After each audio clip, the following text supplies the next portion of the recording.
Welcome to The Art of Growth and our Type 8 panel on relationships. Before we jump into a little introduction about the 8s in our panel, if you don't know your Enneagram type yet or your instinct stack, go to theartofgrowth.org where you can take free assessments for either. That's where you can sign up for a newsletter so you are up to date with what's going on, but you also get helpful stories and tips that we send out once a week or so. And that's also the place to sign up for our next interest meeting on our upcoming certifications. And if you're an organization that would like us to train your team so that you communicate and navigate conflict better, we can come alongside your strategic initiatives and help you get to where you're going and solve the people part of working together. And if you're a small business based in Massachusetts, the state will pay for you to go through our program. So reach out to us at theartofgrowth.org to find out more about that. But for now, let's jump into this week's episode. So welcome back, everyone, to The Art of Growth. I'm Jim Zartman. And I'm Joel Hubbard, and we are in the Body Triad with the Type 8. And I'm really super grateful to these four that were on our panel. What an excellent group. And body types, let me say a little bit about them. They tend to think in terms of action, much more than sort of the rational thinking head types or the heart types that tend to think more from the emotional center.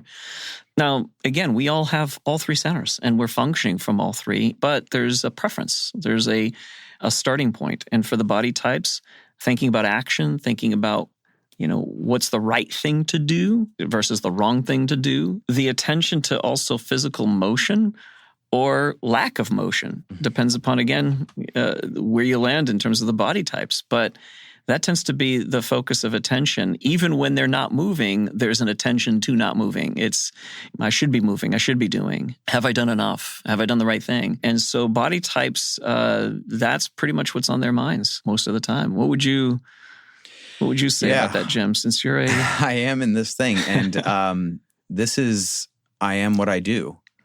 For 8s, there's this running underlying thing of belief, like I am what I do. I'm what I've done right. I am or I've done wrong. I am what I accomplish, but I am the sum of my actions. That is where the attention goes. That is where the belief system forms. That is where our identity in being strong lives, is living in this space. And that's why I appreciate this panel so much, because they were willing to lean into some of the vulnerability, which is where 8s really have to grow, and it's really hard. I was recently just coaching an 8, and I was talking about this need for emotions and vulnerability, and the immediate reaction was, why? It's like the facial expression just pulled back, like, oh, why? Why would I want to do that? Because there is this uncomfortability in that space, but there is health in leaning into that, especially in relationships. And that is hard because relationships are this incredibly vulnerable thing. Yeah. And you can't see it if you're living, maybe if you're living with an 8, you might see it, glimpses of it. But if you're not living with an 8, but you observe it from the outside, it doesn't appear that way. It does not appear that there's any sort of vulnerability around the area of relationships. Instead, it seems like there's a sort of resistance, a wall, a control, which, by the way, there's another key word for body types, is that there's an issue of control, needing to control the environment, needing to control the self, or wanting to be controlled or have direction given to them, depending upon which one you are in the body triad. But that does not come through for the 8. If the need or the vulnerability or the sense of vulnerability around relationships is not visible to most of us who observe the 8. So as we've been saying through this season, we're not doing coaching tips through the episode with the panel that is there, but we will be providing some coaching tips for the Type 8, or for those of you who are in relationship with a Type 8, or those of you who have to spend time around 8s, which is probably most of you at some point in time. So we will be going through that at the end, but for right now, we wanted you to just enjoy and experience the Type 8s that are here. We recently did an event where we were we had each of the 9 types up there explaining what it was like to be them. And I was representing the 8. And so I stood up and the first thing out of my mouth is like, I don't want you to just hear me. I want you to feel me. And I saw someone in the room, like the room went silent. And 2 rows back, I saw this woman kind of like lean back in the chair. Yeah. But that is the experience sometimes. So it's like you're in a safe place to hear from these 8s. And we did have both some 8s that were 9 wings and 7 wings. You had different types of energy with this group of 8s. And so regardless where you are, you can observe them. But like we said, we're not doing the coaching tips. We'll do that at the end. But we want to create a space on these episodes, on these panels, where people can be themselves, they can be honest, they can be vulnerable. Welcome to the 8 panel. I'm here with Kim, Andy, Angel, and Maurizio. And I'd love to hear a little bit about you. So tell us about yourselves. My name's Kim. I've been married for 8 years. I have a 5-year-old son. I'm a teacher. I teach 5th and 6th grade special education, mostly along the lines of reading and writing. Love the outdoors. So. All right. I'm Andy. I'm from New York City. Lived there for 10 years. I've got my wife and 3 children, 12, 4, and 2. I work for Meetup, writing software, and I've been doing stuff in the internet startup space for the last 15 or 20 years. I'm Angel. I'm from England. I've been in America for about 20 years, and I'm a project manager in the finance division, banking, software industry. I am recently divorced with 2 kids, 1 girl, 1 boy, 12 and 7, and loving life. Found out I was an 8 about 2 years ago, and it has really changed the way I look at life and see myself. It's been great. I'm Maurizio. I'm originally from Brazil. Got to the United States in 2012 to pursue my PhD, and then I started teaching business strategy at UMass Lowell for about 3 years now. Wonderful. Well, thank you. And again, welcome to all of you.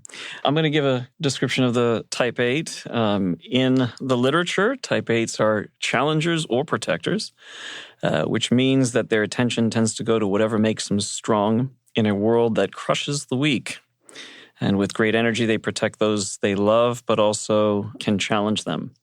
Respect and trust are earned, not given. And we could go on and on with different descriptors for 8s, but I'd like to start there. And so to get the conversation going, a few of you are already laughing about that, particularly the last part, respect and trust are earned. What would you say? I'd love to hear your maybe your comments, your takes on it. Articulate the 8 in your own language. To me, knowing that this was a kind of personality type was great for my years because I thought I had a psychological problem. When I was especially younger, I thought that I would be looking at others with prejudice in terms of themselves sometimes being weak, and I am already making a judgment about their personality or the worth of someone based on something that they manifested that I thought that was weak, and then I already created that judgment. That always has been something that I've been struggling with. It's important to differentiate those things. As we get older, we become better at doing that, right? But to me, it has always been this power struggle between who will survive and who won't. So it's always in the back of my mind all the time. I think for me, it showed up, like you said, when you find out that you're an 8, it's like, oh, now I understand what this is all about. I was a pastor for about 7 to 8 years. And in that space of having to fit in and having to look like everybody else. And so I winged 9, thank God, because it helped with just taking the edge off the intensity. But as a woman as well, and stepping in and people saying, come and be yourself. Not that way, and having to pull back constantly and thinking, well, then maybe I'm not a pastor because I'm not gentle and soft and I don't fit in with everybody else because I want us to do things, let's make decisions, let's get things going. And so for a long time, there was a power struggle within myself as to who am I and what am I supposed to be doing if I can't be that? Yeah, I don't know how it is for other numbers, but I found out I was an 8, and I was like, yeah, this is great. And I've heard other people that find out their number, and they're like, this is horrible. This has got to be wrong. And I'm like, oh, this is great. I do something with all this energy. And it makes a lot more sense than I'll look back and think, oh, like when I used to play video games like all weekend. And when I say all weekend, I mean literally all weekend. Energy going somewhere. So, yeah, and then, being able to focus that now on things and I guess feel better about being the energy in the room and doing that with purpose is great. Mm. Yeah, I would agree with that a lot. I feel like a lot was confirmed for me in terms of who I felt like I already knew I was, but just in having the back and forth with Joel, it confirmed for me that I feel like I've always had a pretty good ability to discern authenticity from somebody just putting up a front. So my whole life, I feel like I haven't had lots and lots of friends, but the friends that I have let in, those ones that have earned my respect and trust and shown me through action that I can rely on them. Because it takes a lot for me to let myself rely on somebody.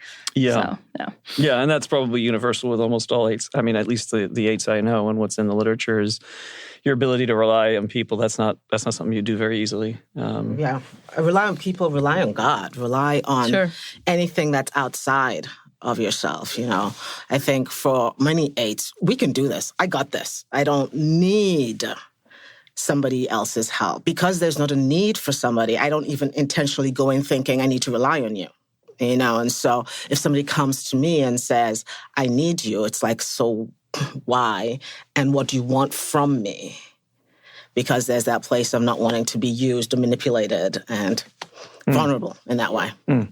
Really good. Yeah. I would say that this kind of reliance thing shapes the decisions that we make professionally, I think, because I never saw myself working for somebody like for my whole life. There was always like something inside me saying to me that I would never put myself in a position to rely my job or my capabilities on someone. It was always like you have to be responsible for whatever you do on your own terms. Yeah. Yeah, I've noticed working, it doesn't matter what effort I put into the job. Somehow I always end up in charge of something or somebody or whatever. And I'm like, I just want to get some work done. And they're like, you've got leadership or something. And I'm like, But the reverse of that is when you're not in a leadership place or in a strategy planning place, I feel like I'm in a cage and I'm cooped up and it's like somebody just let me out. And so even in the position I'm in now, I'm not the lead manager. And even in that place of, okay, is this my ego? Is it my personality? Is it my drive? And struggling with feeling like you're being prideful or egotistical to want to lead and manage. And then where's the personality begin and end versus the pride? I can do this better than you, And so if you're not in a leadership position, it almost feels like you're living less than who you are somehow. Exactly. I'm always struggling with this thought that I'm not giving 100% of everything that I have and the things that I have taken responsibility to. And that's an attention that a lot of body types tend to have is about doing. Have I done enough? Am I doing enough? So you guys feel that way as well? I see your heads nodding up and down. Yes. I'm a human doing, not a human being most of the time. Yeah. Yeah, if I'm not doing something, I'm probably making a list about the next things that I want to do. So even if I have a day off, I definitely have learned to relax more, but having a family now and knowing that time is precious and have to dedicate it towards getting X, Y, and Z done, then I'm more inclined to do that so I can rest later. It's hard to rest when I know that things need to get done. Things have to be done. Yeah. What do you guys think you bring to relationships? Safety, the stability. I think anybody in a relationship with an 8 feels that safety and that protection naturally, because it's not something we think about. It's just there, and it's the energy that says, you're safe when you're with me. Truth and authenticity and energy to relationships. Like, let's do stuff. Let's work through this problem. My wife and I spent a lot of very late nights in our early marriage, like working through problems because of our energy, both of our energies that we brought to the situation, I think. There's a willingness to work through problems. Like, we don't avoid it. It's just like we don't do well with passivity at all. I think that's a good thing. I mean, I think you can push the envelope a little bit with it, because if you're with somebody who doesn't want to deal with it, it can get tricky. So is that true for all of you? There's something that has to be dealt with. You're going to deal with it sooner than later. Not for me, because I grew up in a big family that didn't confront problems, just kind of got upset about them and let time pass, and then you moved on from it. So I think my wife, Liz, has taught me a lot about confronting and talking about problems and working through them, and it's still challenging for me. It's not something I look forward to doing or attack, but I know what the result is going to be after the fact. So I've gotten better at it, but no, I certainly don't seek it out. Do any of you feel that hesitancy to confront a situation, even though it's comfortable for you, because of how you know others can often receive or perceive it? I had to learn that because I used to be blunt all the time, and that would create lots of trouble, especially when I got married. I regret the things I said to my wife with good intentions, but weren't said at the right time and with the right words. So I'm always looking for challenge. I'm always trying to get to the bottom of things as soon as possible, because I know the danger of hiding stuff under the rug and keeping that dirt there for too long. I don't know. I've always trying to get to the bottom of things as soon as possible, and I'm always trying to bring depth to relationships. Otherwise, it means that I really don't care. Right. And I think that's it, right? It feels fake, like you're pretending, almost hypocritical. Yeah. If this thing is there and you're not dealing with it. And that's a judgment I can definitely put on other people in relationships if they're not willing to confront me in those situations. If I'm like, let's do this, and they're like, oh, no, everything's fine. And I'm like, your body language and every way you interact with me indicates that things are not fine. So let's deal with it so things can be fine again and we can move on. Is there a discernment of energy with you eights where you think this is worth putting energy into and this is not?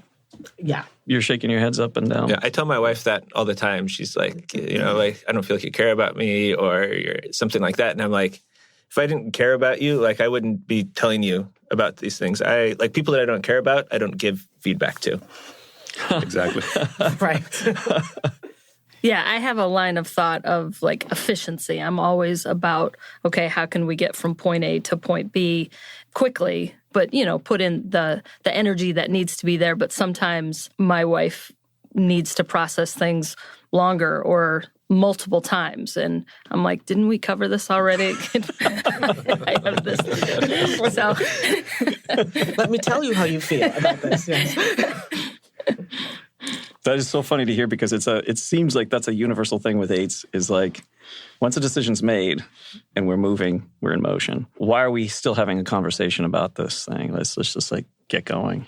Yeah, looking in the rearview mirror or looking back is not a thing. It's not a thing. Yeah. But even when you talk about energy, being able to just pick up somebody else's energy and know where they're at, I can also feed into that and be like, okay, we've made the decision, but you can sense the hesitancy in somebody else and trying to resist just not walking away from the whole thing and saying, I'll just do this without you. And working to sit down and restrain myself so that they're ready to go can be tremendously challenging. Yeah.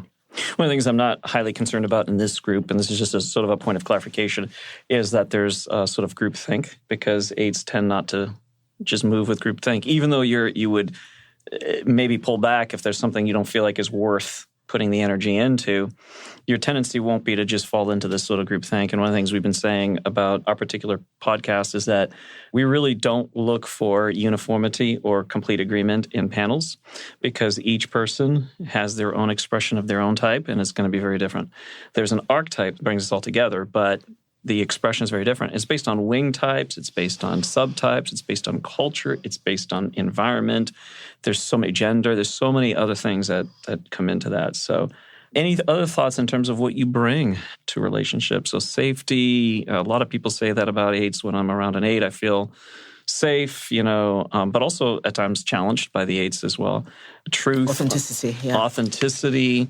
People don't have loyalty. to want loyalty. That's a big thing too. Yeah. The first time I ever went water skiing, nobody told me you were supposed to let go when you fell over. And so I held on to the thing, and I got dragged like 8 feet underwater. My head was full. And they're like, dude, you're supposed to let go. And I was like, this is like a metaphor for my life and relationships. They're like, why do you keep why do you keep pursuing this relationship or whatever? And I'm like, well, because, I'm you loyal. can make it work. Right. It almost feels like failure. Yes. If you do let go or walk away. Huh. It can feel like I've failed at this task or at this. I mean, even if it's a personal relationship, it's a task. It's a tangible thing that I need to conquer and succeed at. And to walk away or let go can feel like failure, at least for me. That's funny because, I did the water skiing thing, but, in dating relationships, like, my longest ever was 3 months because it's like, well, this is clearly not going anywhere. So it's like, I think so quick to end things, but you guys, that sounds like the opposite of what you were just saying. So. Yeah, I think it was in friendships, in college, different things. And then my wife and I, we met and got married in 77 days. So, we just made it over the 3-month mark there and figured out this was going somewhere. Wow. What do you need from your relationships? This is a tough question for eights generally because you guys are so independent. Yeah. So self-referencing. You know what you think. You know what you believe. You know what you feel. You're not seeking out the world's input a whole lot into your lives. And as very independent people, that's a tough question. But what are your thoughts about that? What do you think you need from relationships? And the question should be, do you need a relationship? Do you need people? Right? Yeah, do you need people at all? Reflection back of authenticity and truth is most probably what I would say I would want from a relationship. But I also find that I have a tendency to also want to be the focus of your attention in that relationship. Like, if I'm with you, I want it to be all about me. So it can feel almost egotistical in a way that if I'm going to be in this relationship, make it worth my time by making it about me. And that can come across really selfish, I think, or even controlling. It can be misinterpreted as controlling, but that's how it feels. I need validation. Validation for time and effort and work that I put in. I feel like I need to be needed sometimes in a lot of different ways. That can get challenging because I know what I need, but I don't communicate it clearly sometimes. So I want... In a relationship, a lot of times I assume that somebody can read my mind and know what I need. So communicating those needs sometimes is challenging. Yeah. I need my vulnerability not to be used against me in a relationship. Like if I'm open with somebody and then they use that to like take advantage of me in the future, try to manipulate me or something like that, that's the sure way to end things badly. So yeah, like that kind of trust with my vulnerability is really important. It's a constant struggle, right? Because when you make a decision to be in a relationship with that person has got to validate the fact that you're there and not use it against you, because the fact that you've made a decision to be with this person is the trust. And once that gets used against you, it's so easy to just shut them off again. So it's this constant back and forth with, I don't need you. So if I'm here, validate the fact that I'm here. Validate what I bring to the relationship. So is that an act? This is remarkable because I probably hadn't thought of it this way. Is that, so for you, even just the very fact that you're present to people, that you're loyal, that you're consistently there, that's an act for you that is clear in your mind that I'm communicating that I'm here, that I am committed, right? Would you say that that's even a vulnerable act on your part to be in relationship, in a sort of mutually dependent relationship? Or like a cat that lives in the house, like that the cat thinks that everybody that's there, it's there to serve the cat, right? Yeah, I call myself a cat person. I tell that my wife, she's a dog person, and we always have these conflicts because we have these two type of personalities. But I agree, yeah. Huh. And it's unconscious. It happens unconsciously. Dogs need you, cats don't. Yes. I like to be challenged as well. So I like to challenge, but I love being challenged, especially when I know that the other person is doing that for my own good. I tend to love when my wife tells me the truth and it's something like it hits me right in the middle of my chest, right? I love that. Yeah. Yeah, when anybody meets me, meets my energy with their energy. Like if I come into a situation like sarcastically and fun and somebody comes back with that, that's like a great back and forth. Or Blake said, the challenge in a relationship. Talk about how that would come across in ways that can be disrespectful, in ways that can be respectful. Because on one side, you don't want to be disrespected as an 8. What does it look like to you being challenged in a way that is helpful to you in a relationship? It's hard to diss an 8. It really is, especially if it's that sarcastic going back and forth. I think for me, I would feel disrespected if you're talking about my performance in something I've done that I know that I aced, and you come back and you say it's not good or it's not good enough. That's where I feel it. But when it comes to personality or back and forth, it's really hard. I tell people, you cannot offend me.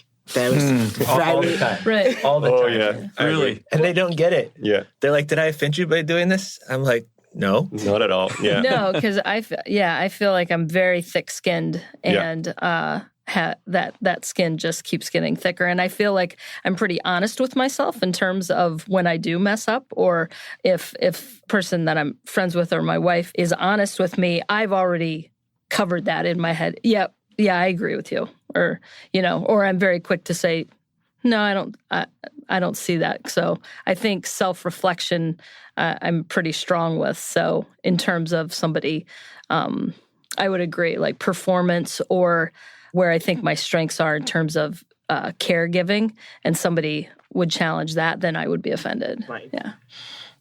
If somebody takes power away from me, or doesn't think that I can take care of a situation or something that I've been put in charge of, I feel disrespected. Recently, I got set up as meeting expectations on a job review, and I was like, meeting expectations? What did I do wrong? Like, why am I not exceeding expectations? So it's interesting to think sometimes how those perceptions that other people have of me, like my performance, can matter more than other things. Yeah, to me, feeling that I'm being manipulated, it really brings the worst out of me. Like murder-like thoughts. I can feel it right Yeah. It's the worst, man. I never thought that I would be so angry about someone when I figured out that someone was trying to manipulate me. It was, I think that relates to the control thing. It's just bad. Yeah, and it just, for our audience, control is a major key need for you 8s. Am I right about that? Yes. The need to feel like you're not being controlled by the world around you, and that you're maintaining self-control and control of your own sort of world. And I think one of my challenges with when I first read the definition of the 8, the control thing, because I'm not looking to control you. I'm not a controlling person. But I don't like situations that I'm not in control of. And I think it's different because the vulnerability and the feeling of being manipulated, that concept of power being taken away from you is situational. It's not the person I'm trying to control, as I don't want you controlling me. And so I need to always stay in a place of power, not over you, but over the thing. And so it's a little different. I don't consider myself a controlling person in a relationship or anything like that, but I don't want anything controlling me or situations overrunning me in any way. Yeah, I want to know if we're going somewhere. Okay, what time do we need to be there? How long am I expected to be there? And if it's one of those open-ended events, I would encourage us to take 2 cars because, yes, it's just the reality is my wife is more social and open-ended talker than I am. And there comes a certain point where being around too many people, I'm done. So. Yeah. If I need to go somewhere, give me the address. Don't give me directions, because I can figure out how to get there. That's funny. That's also like a metaphorical thing for you 8s, isn't it? Yeah. And I think we enjoy figuring it out, right? That's part of the joy of life, is figuring out how to get there. Well, and you mentioned like taking respect away from you, Andy. Is that what you're thinking? Is like, I mean, even just like taking respect away would be like trying to control, not trusting you with like you can get from point A to point B. This is the way that you have to go. Now, give me some tips about it. You know, you want to avoid this, or this is faster, or whatever. But yeah, when it's prescriptive like that, and that's more controlling. That feels controlling to you eights. A metaphor I use a lot at work is that I like guardrails and not railroad tracks. So, like guardrails, you can go around guardrails. They keep you generally in the right direction, but railroad tracks, like there's one way to go, or there's two ways. No fun in it, right? There's no fun at all. And I think that's where the creativity for the 8 may come up. You know, people always ask me why I love project management, because, you know, they think project management is this complex thing. And for me, it's creative, because when you get a problem or a hurdle, the idea of coming up how to fix it or how to overcome it is so very fulfilling. So I love it when things go off the rails or go completely screwy, because this is where I'm going to shine, is figuring it out. And it's such a creative power that comes from that. I love the challenge of it. Well, there's something that my wife says that kills her. It's when she says I disconnect from her. It can go like 3 days, and I will speak like a couple words with her in these 3 days. And like you said, I can very easily cut off the emotional connection when I want to. And I think that what you said makes sense. If I feel like I have that opportunity to be in a safe place again, that would help. But then I just realized that I shouldn't be doing that anyway. I don't know, maybe it's a natural capacity that I have to just cut the emotional attachment for a few days very easily. I know that I will feel later the need, but it's something that I can't control. I think sometimes my emotions get the best of me. If I'm really angry about something, I have to walk away from it too and find a space where I can process it. And the time to process it, there's so much thinking and back and forth talking in my own head that happens. And time that passes, I know eventually I will figure it out on my own. And then I can process it with my wife or whoever it is. But I know for me, I have to counteract the anger first, because that is going to be a wall for me to be able to process anything and make sense of it. But I know also on the flip side of that, I'm also protecting myself in that anger is protecting me in the moment.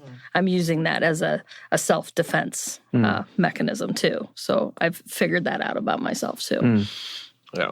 If I come home from work like upset or angry about something, and I snap at my wife, like there's times when she can like sort of hold space for that energy and just let it wash over her, and not like respond directly to it from her place of anger or whatever. And when that happens, when she can do that and just sort of like let me be me, it really like diffuses it for me. And then I can, like, I've got it out and I can move on. That's like a safe holding space kind of a thing for me. I'm in an interesting place because I'm single now. But having been in the church and being in such a tight community and having relied so much on the voices of others, I find myself in a place where I almost resist somebody else speaking into my situations. And so I go home alone, and I'm angry alone, and I can figure it out alone, and I can process alone. But I find myself even more resistant to wanting to be even back into a community where they tell you how to behave or tell you what to believe.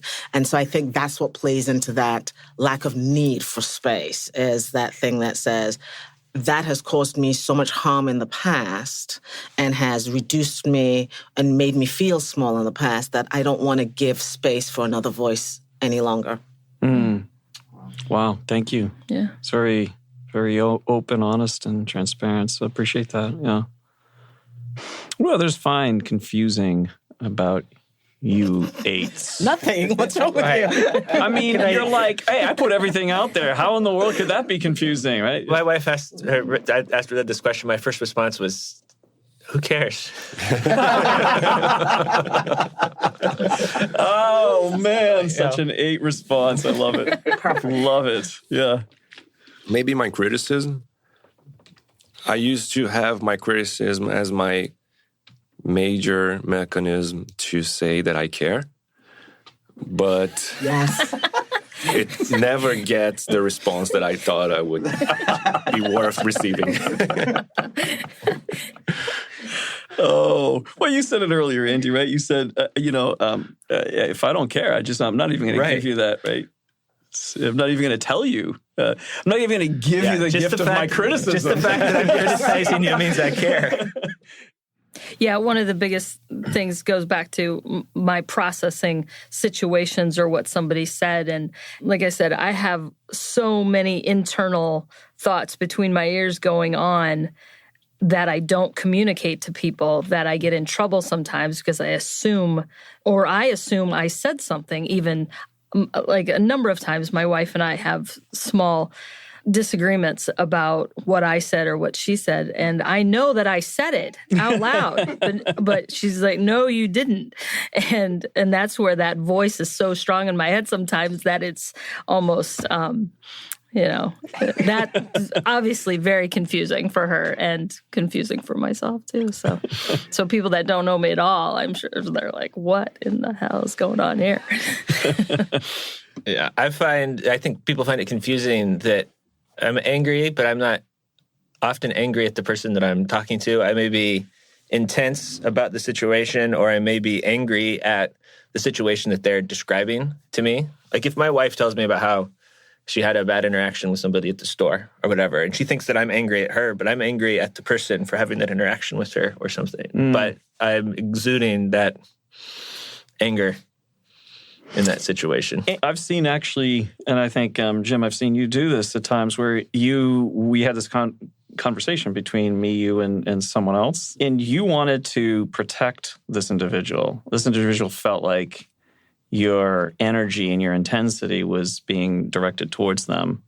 And then once that got surfaced, it's like, no, actually, I'm not trying to tell you what to do. They perceived it as controlling. I'm not trying to tell you what to do.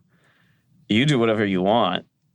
I just wanted to, it was more coming from that place of, I'm angry because I feel like you're being manipulated.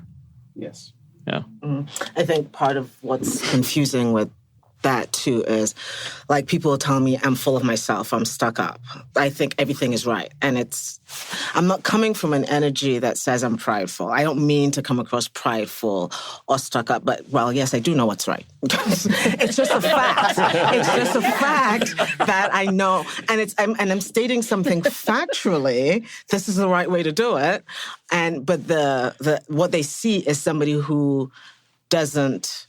I'm full of myself, and yet I'm stating this, and I'm totally giving you space to state what you think as well. I'm totally open to being challenged to that, but because I say it with such assurance or confidence, it presents, especially as a female, I think as well, it presents as, the B word. It's immediately, oh, she's telling me what to do, and it's like, no, I'm just stating a fact.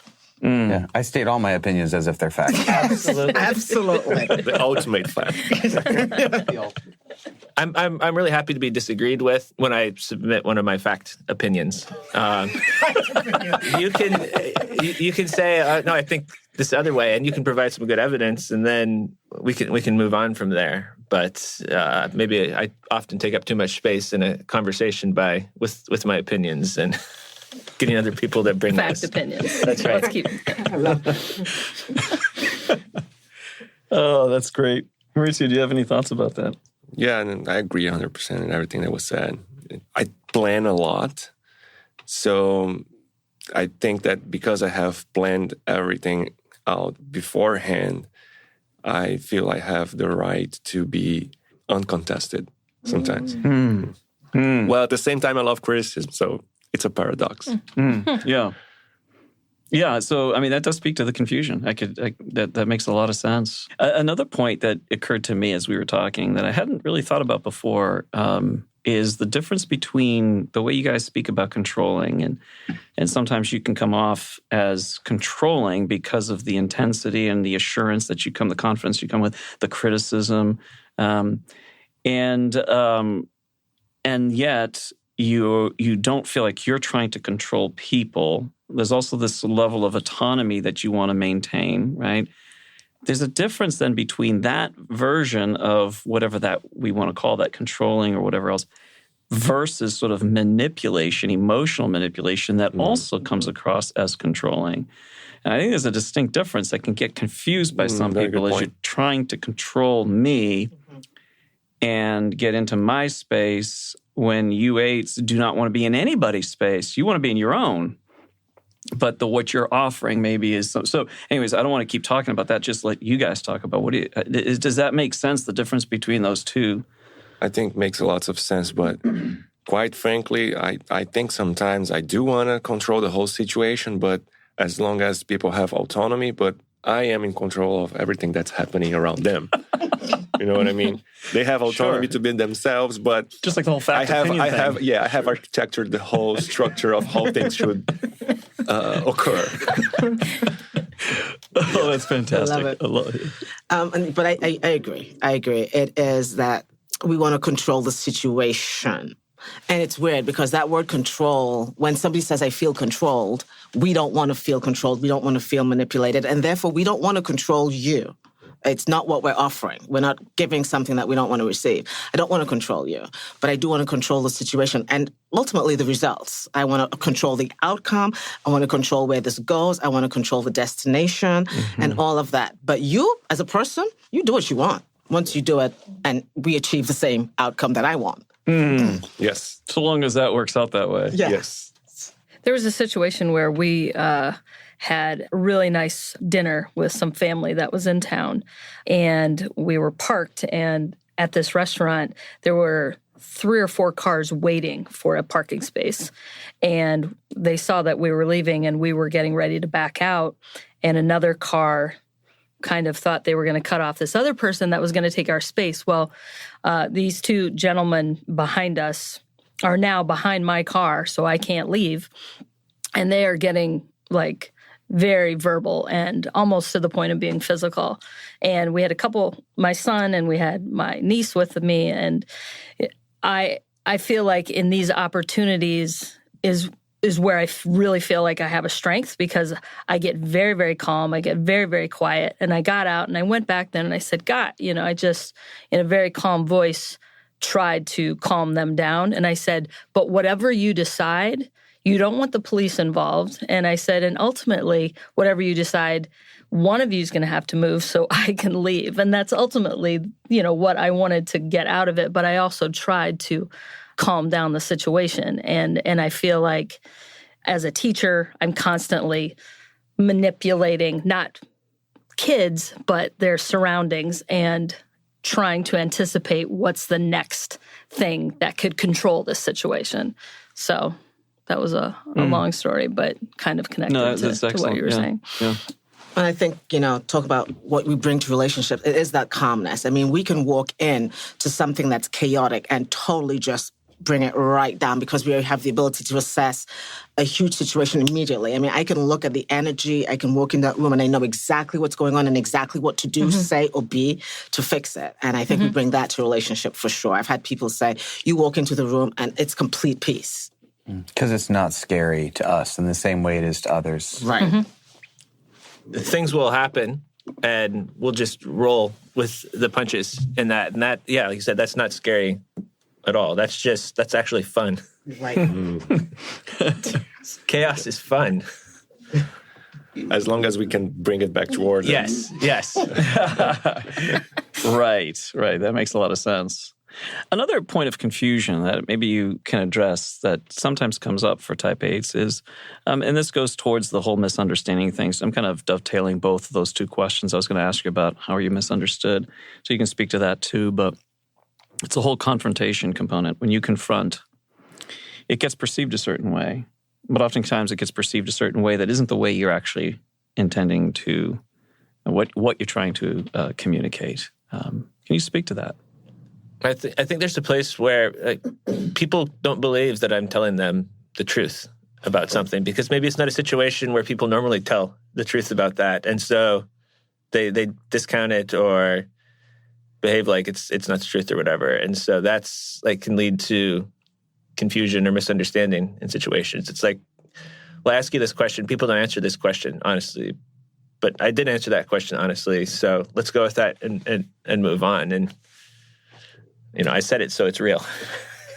I think it also lends to society's just our understanding of confrontation, because typically when somebody confronts us, it is negative or it's manipulative.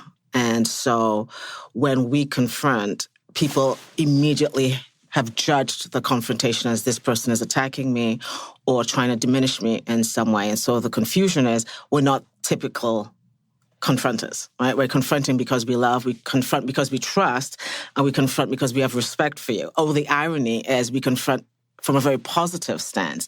And I think the confusion is typically people are confronting because it's negative, it's manipulative, and putting down. And so there's a misunderstanding as to when I'm approaching you, it's truly out of love and respect. And that's not typical society. Mm-hmm. Mix that word a little bit with even like challenging. So because it's not, and I really appreciate the diversity in this room because Kim, you'd said, I mean, you're not looking to actually have confrontation. Mm-hmm. I think that's so important to be said about eights because there's this overwhelming perception that all eights are attackers. They're all the same way. There's a variety of eights. There's some who are definitely much more confrontational, and there are others who don't confront much. But the idea of challenging a situation or challenging someone's thought with a question, with seeking out to see what's going on here, to find out the agenda, find out what the thought is behind this. Eights can challenge and will challenge as part of the way to, I'll let you guys finish it, but I think in terms of some of the things you would start to say, Angel, is towards relationship. I mean, you're wanting to do this because you actually care, right? Because you love, and this is also part of the way for you to have connection with people is sometimes through challenging, also at other eights through confronting. And I think maybe even the definition of confrontation, because, Kim talked about the story with the two gentlemen behind her and coming out of the car and That's speaking a confrontation. to them. That's a confrontation. Sure. Some people would look at that as a confrontation, and yet, Kim, you say you pull back from confrontation. And so we may say the word confrontation, and an eight may not see it as confronting. Mm-hmm. It's just getting this That's really good. Very important to be said. Definitely. Yeah. So we're not being confrontational. We're just trying to fix it, but it's perceived as confrontation.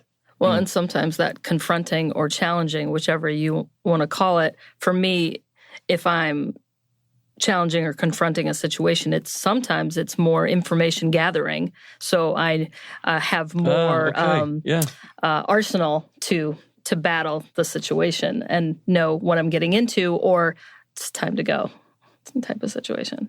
Right. Yeah. Mm-hmm. I think often my conflict or judging is non-judgmental. Like it's amoral. I'm not like you're a bad person for this. I'm like, you did this thing. If you did this other thing, it would be better. And it's not like I'm not applying judgment to the person that I'm having conflict with. Like you're in that. But just to the action of the situation. And I don't think other people perceive it that way. Often. Right. I love that because it gets muddy for a lot of people when they're doing that sort of judgmental act. For other types, it's very muddy because it's this it involves morality, it involves a lot of other things. And when you get pushback as an eight, when you've said something that for you is, I'm just addressing this issue. And then the reaction you get is all over the place and messy and why are you saying this about me? And why are you talking to me? And you eights are I'm still thinking about this one thing. Why are we getting into all this? I'm not addressing this other stuff. Do you find that to be true for? I've been trying to talk to my wife recently about staying at the same level of analysis when we're talking about something. And I was lecturing her about that, and she hated. And once she started hating me because of that lecture, I missed my point. So I'm still on that process. But the level of analysis is really important for us because when we're talking about something, we stay in that realm. We do not try to say that it's a personal thing, or we don't try to address other things. Just that level of analysis. But it's not everyone receives that in the same way that we have prepared in our minds. Yeah. I think what people find confusing is we're looking for the valuable. It's like we're always trying to make gold. And to do that, you have to create a lot of heat. And a lot of people only feel the heat. They don't understand that we're creating the heat in order to produce the gold. Yeah. It's beautiful. Yeah, I agree, but sometimes I'm always trying to get to the bottom of things, as you know, but sometimes I'm just trying to create the heat. That's true. At our best. Yeah, at our best. Oh, that's awesome. Yeah. I just want to see things burning for a little bit. Let's fire. Yeah. I would have to agree with that. I love stirring the pot. And I love even just saying something just for the shock factor. Love to see that reaction and then stand back and let it burn. It's so interesting because you goes to this whole thing. You guys in the midst of like crises, chaos. Yeah. When stuff blowing up. That's when you guys feel calm, right? Most probably. Yeah. Yes.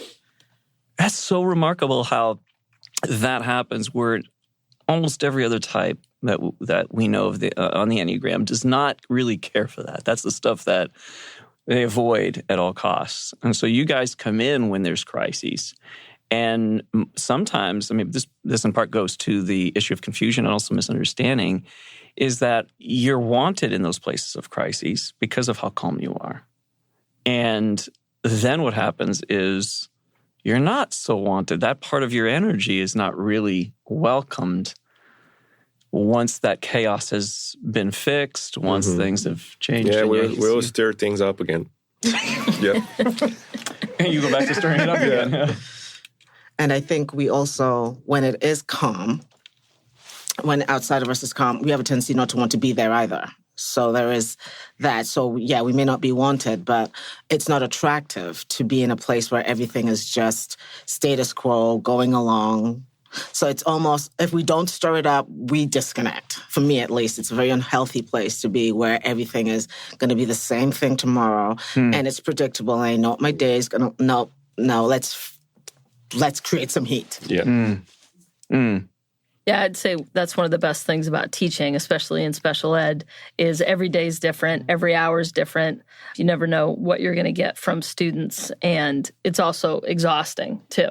But being challenged personally day in and day out, or that one student that you can't break through the ice. So you continually try different strategies and, this worked. And you put a flag on that.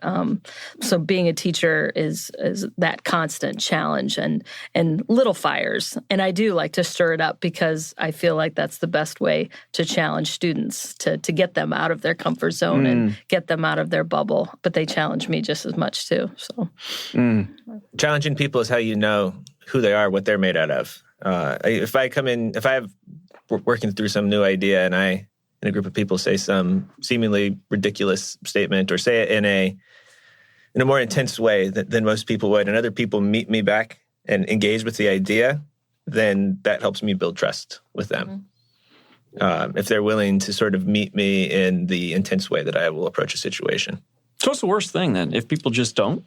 Someone's like, oh, well, whatever. They just sort of pull back, pull away, don't meet you at your place of energy, don't have any contribution. They don't want to talk to you about that thing that you brought up. Is that off-putting? I want to have this question because I think a lot of people would assume that looking at the Enneagram through their eyes, nobody wants to be challenged. Nobody wants to be confronted. Nobody wants to. And when you're putting it out there, you're actually looking for that response. So maybe speak to that, because that's another point of confusion and misunderstanding sometimes for people in a relationship with eights. Yeah, I think if you don't respond, it can lower, in my sort of mental checkbox of how our relationship's going, it can lower that status. And I will not be as interested in engaging in that relationship. Going back to where I'm interested in spending my energy relationally. I care about you, so I'm still engaging with you. But if it goes down the other way, then I stop engaging. Then there will be no energy at all directed that direction. It's almost like it lowers the usefulness of that person in my life. And I know that sounds extremely judgmental, but that's what it feels like. It's like I don't have... So it's situational. If I'm in a team and I have to work with this team and I'm leading this team, and there's certain people that are not meeting me at my energy, I will go and pursue them one-on-one and challenge them so that they do. Because I can't stand being in a team that's where one person is often just going along and just being a yes man. But if I don't have to work with that person, I will just not. I wouldn't even think about it. It's a natural thing to just turn away and go find somebody else. And I have to be really conscious of that as a manager. And so I don't let anybody get away with it. And that's where the challenge will come is I can't stand being around somebody who's not going to meet me right where I'm at. We don't go anywhere without it. There's no creativity. There's no accomplishment without it. So, and so the first thing I do with my team is I say, it's an open door policy. Challenge me in everything. Ask every question. There's nothing wrong. Yeah, if it's not been raised, and make it safe for them to be able to do it, right? Yeah. Yeah, I was just going to say, how do non-confrontational people then connect to you in that environment? It would be, for me, it's one-on-one. I will pull them aside and say, notice this. This is who I am. Where are you at? Tell me what you really feel. And if it is that they can't do it in a team manner, I'd still make it safe for them to do it, to come see me separately. But I'm not going to be able to build a relationship. It's not going to be a relationship with the person from my point of view. Am I making sense? And we can come back to that because that'll go to our final question. But this is where for 8s, oftentimes, what is not brought to your attention is not a problem. Does that make sense to you? In other words, if a person has not brought up an issue they have either with you personally or with the plan that you've put out there, then there's not a problem. You're not going to be the mind readers. You're not going to be checking in regularly with everybody to see how you're doing. Are you okay with the plan? Are you okay with my ideas? And so other people will look at that as, they're not paying attention or they're not looking at the situation or looking at me and understanding me. But for you, you might be, again, for you guys, it's if it hasn't been brought to our attention, yeah, I agree. It's not a problem. Totally agree. I think sometimes I lack this kind of emotional sensitivity about what's going on in other people's minds and feelings.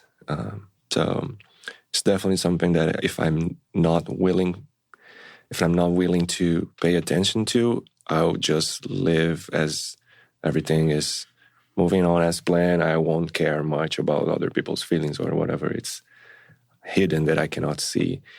So it's something that needs to be constantly attacked from my end in terms of making myself aware of that. It's a struggle to open my eyes to those details. It's not something that comes naturally, Yeah. Yeah, I would say if I haven't anticipated an issue or something, how it may or may not affect somebody, then it's kind of out of sight, out of mind. But if a person comes to me and does confront me, I would say in the work setting or the school setting, I try very hard to be open-minded and listen to them and have that honest feedback back and forth. And then if they still have an issue with it, I like to be a problem solver too. Okay, how can we figure this out? But ultimately, I don't hold grudges unless I've been personally hurt or a family member has been hurt. And by grudge, I put up a stronger wall against that person of protection. Mm-hmm. But in terms of if somebody has an issue with the way I did something, I'll try to honestly look at it. But then, going forward, we're going to go forward, new page. I'm not going to hold it against somebody for having an issue with the way that I did something or said something. I think for me, because I wing 9, that's where my 8-ness kind of pulls away, is if there is something going on, and I'd pick it up just energy-wise, I'll know that person's happy, even if they haven't brought it to my attention. I will go and pursue peace in some way. But if they don't meet me in that place of honesty, that's where I'll be like, okay, I'm not going to try. And I can have a tendency to just be that peacekeeper in that space as opposed to peacemaker. It's just, okay, we'll just pretend you're not there and be more passive. And it's interesting because it shows up in the places where people don't want to be authentic or don't want to bring that authenticity to the relationships. And I pick it up. I sense it. Even if they don't say it, I know they don't agree. It's just, I feel it. But I have a tendency to want to figure it out. You know? So I'm definitely more emotional in that way. I'm much more aware of how other people's emotions are going to affect me than how mine are going to affect them in an average space. Okay. And I think I spent probably the first 30 years of my life in that space where I was just the bull in the china shop of everybody else's emotions and had just no idea at all. People would be like, you can't do that. Or if you do this, it affects people. I'm like, what? I wasn't, and it was like, I wasn't trying to do anything. I was just trying to accomplish this thing or whatever. And so it's been the last 10 years of trying to figure out, like, to have emotions and how do my emotions affect other people and being more in tune to that. Yeah, their words don't go deep and affect me. Why should mine go deep and affect them? Exactly. Yeah. There's another point of confusion where it's like, why did you take that so personally? And there aren't many others who are like the 8s in that space, where probably because you are among the most boundaried of the other types, where it's very, who you are, your thoughts, your feelings, your desires, and so you're very focused on that. And so the attention tends to go there. Other types are much more about how are we doing, how are things going in relationship, and yeah. I think we see people in that way too, though. That ability to separate what they've done from who they are. If you want to say we're very bounded in that way, this is who I am and this is this. I think I see people in that way where I am dealing with what you did. It's all about what you did. It's not who you are as a person. It's not your morals or anything like that. I completely separate action from identity. And I see clearly. It's like a scalpel. It's just not the same where people have a tendency to identify with what they do. I am what I do, but that's not how I see it. Yeah, all the intention goes into this conversation. Right. I didn't mean it. Yeah. This is so important for people to understand. The difference between, particularly 8s, is being, very body type. It's action oriented, and that's where your attention goes. And so when people bring in this other stuff, I'm not addressing the emotions. I'm not addressing your thoughts, your rationality behind your intention behind. I'm addressing just this thing, the component, the action, the behavior, and the practicality of it, right? And the practicality of it, yeah. That makes a lot of sense. Yeah, I don't care about your motivation. I don't care about the emotion that you put into it or anything like that. It's just this very thing, and this is what it resulted in, and we don't do it anymore. Yeah. It's very clean. It's a very clean-cut way of seeing it. Yeah. Well, to us it is anyway. That might be, I don't know if that's an us, because I wouldn't say that. Okay. Like, the motivation of another human being is extremely important to me. Why they did what they did? Yeah. Or what was behind it, what led to it. Yeah. Because you're being manipulated and controlled by factors that you don't see, so you need to understand your motivation so that you aren't dominated by them in this situation. Okay. I got a couple nods. Yeah, I think it's like my gut about somebody is a lot about their motivation and with their actions that I read in a situation. I think my wife and I, we have conversations like that. Right? By conversations, I mean fights about things like this. This is what you meant by this, or this is what you were thinking or doing, because I intuit that in the situation, and I think that's less about their actions and more about what I think are behind the actions. That makes a lot of sense, because you 8s are definitely looking for where the manipulation might be, where the control might be. People, what are they doing? So that makes a ton of sense that that's part of the pattern.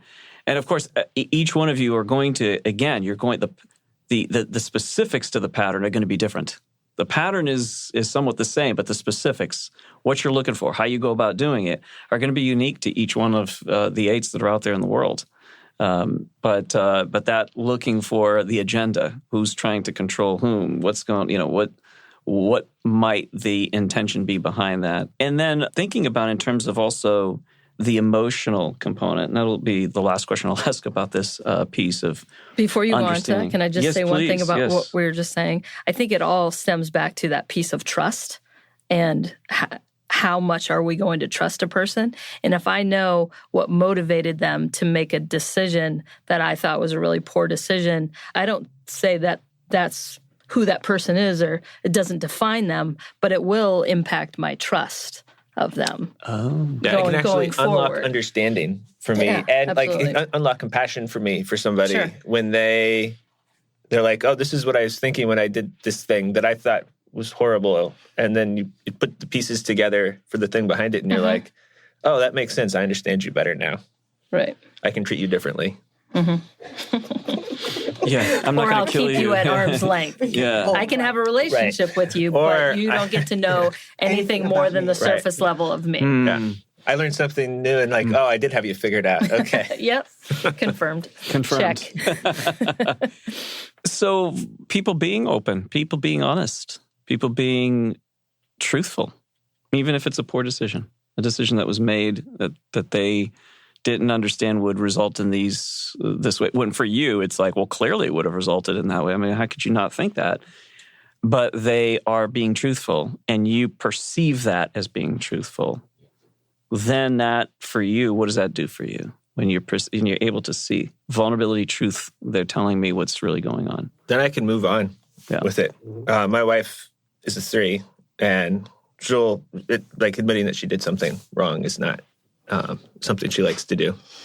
But when she does it, and in a situation, then I'm like, oh, great, you understand, I understood, now we can move on. And she's like, it's still there for her, and I'm done with the situation. I'm like, you admitted it, like, maybe you won't do it again. Let's move on. But there's this whole other component for her. Yeah. This was the last question. I think this was really excellent that you brought that up, Kim. I think the part that's also sometimes confusing and can be misunderstood is that 8s are not emotional beings, that they're just action. They're people that just get into motion and do. But there's no emotion, there's no feeling behind it. They're cold, or they're angry when they're emotional, and that's the only thing we feel. This is just that intensity. It's either that they're angry and they're getting stuff done, or they're just absent, they're, or shut off. But what's the emotional part to the 8s that isn't easy for you guys to access all the time, but is there? And you do see it occasionally, and other people see it occasionally. And sometimes they see it in surprising expression. Like, there it is, the tears. That's not usually, you don't see 8s cry a whole lot. Last time I cried in front of my wife, she thought I was faking it.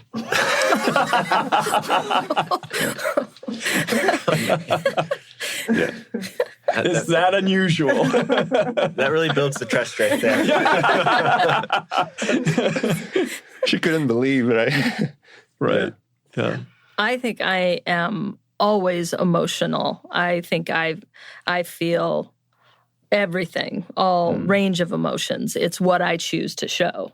And that's that control factor. And if I feel that trust and that safety zone with a person, then I'll allow myself to be vulnerable. And I really am uncomfortable if my emotions, I would say sadness or crying, comes out and I haven't given the okay for that to happen. That's when that ugly crying happens, and it's like, no, I need to shut this off somehow. So Perfectly said. It wasn't until I went through a divorce before I moved to New York, and it was a huge. My emotional rug was pulled out from under me. And it wasn't until that, and then being introduced to therapy and like just the concept of emotional health that I even realized, like growing up in the church, that there were things besides like happiness and anger. Those were the two emotions. And we understand that sometimes people get angry, but most of the time you're supposed to be happy, and we don't talk about the other things. Realizing there's this whole spectrum of other emotions, and like sort of practicing being aware of them is what opened that up for me. There's just so much here for me to unpack, but ultimately being emotional is a lack of control. And I've, discovered even recently that being happy for me is a lack of control. I've found that it's difficult for me to be okay with being okay. It's difficult for me to be in a situation where it's actually okay. I actually feel uncomfortable with happiness because that feels frivolous. It feels fake in some way. And so emotion for me, I agree totally with Kim. I can disassociate with my emotion, know the emotion is there. Okay, there's sadness, there's anger, there's happiness. We won't deal with it right now. No need. And I can literally, the emotion is totally separate from me and choose to feel it or not. And for me, I've been meditating a whole lot more, consenting to stillness a whole lot more, and just learning to feel the emotion. And I found when I feel the emotion, I can get to the other side of things. I can see things much clearer, much quicker. And so leaning into feeling emotion more, but definitely having the most difficulty with the emotion of happiness. Because it feels like when you're happy, there's no control over the situation. It feels like a lack of control, where when you're angry, you're sad, you're fixing something, it's problems that you're fixing. But when you're happy, there's no problem. And it feels so foreign to me as an 8 to be okay with being okay. Wow. Yeah, I agree with that. I believe I have experienced the same thing, but I thought I could realize that this was actually wrong and kind of a pathological side of my personality that I had to fix. And I think I got it much better now, being able to enjoy the moment. Like, this is just a great day. I'm going to enjoy the day with my kids and my family. I'm not going to worry about anything else.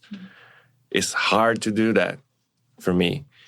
But I've been trying to understand that it's just okay to be okay, like you said. It's fine. Yeah, owning joy, And I know joy. I love nature, and I'm all about it. I live on the water, and that's where I can find it. Like and it takes an extreme amount of concentration. For other people, it's relaxing. I have to concentrate on, I'm happy. Ooh, yes. And it's a whole lot of work to feel joy. I'm more relaxed in a situation where there's chaos. I'm more relaxed in a situation where there's negativity. It's strange. And like you said, you feel like there's something wrong with you. It's like everybody is around jumping and screaming and happy. And that's so foreign for me. To me, emotions are ranked in a scale of utility very low. So I always put that as a second order kind of thing. To me, expressing my emotions won't solve the problem. So why should I bother expressing them? That's the thing that I think I still struggle. Yeah, the brain ranks it as a lack of practicality. Yeah. Which isn't true. It just took a long time to realize that's not true. Because there are problems that will occur down the line that will create later inefficiency if they are not given their expression now. But it's taken years to learn that. This is very true. I agree. And I think that if I could listen to my emotions and embrace them, especially at the moment, I would actually make them much more useful to solve my own problems. And I'm just not seeing them useful right now. But if I could leverage on that emotion, that would be much better for whatever I'm doing. I think for me, that's what I do. I see it as a task. It's like, okay, task, feel emotion, therefore result. And that's how I'm able to get through it, is I know intellectually it's the right thing to do. So it's something to do. So I make it a task. Feel this emotion, therefore you can accomplish something. So even then, it doesn't feel emotional. I'm actually doing something practical. You're still in to control. achieve something. So this is the vice to virtue conversion that's talked about in the Enneagram, of moving from that place of challenging to being always strong to being vulnerable. Like, to actually lean into the emotions is a vulnerable act for you, I imagine. All right, one final question. How do people get to know you? How do those who are in relationship with you that you care about, how do they get to know you? I think it's in the doing, being willing to do with us. If we're action oriented, and so get into the action. Well, at least let me speak for myself. If you're doing something, I'm quickly known when we're doing something together. I'm not going to talk to you about my feelings. We're not going to have this deep conversation over nothing.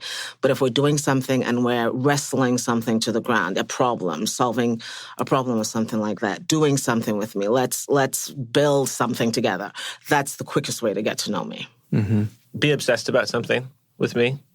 Like match my energy for some new thing, or hang with me in some sort of chaotic situation. If a plane, right, like if there's a big layover and a bunch of friends get stuck at an airport, or the engine dies in the car and all the plans go off the rails, that's like a fantastic time, I think, to get to know people and get to know me.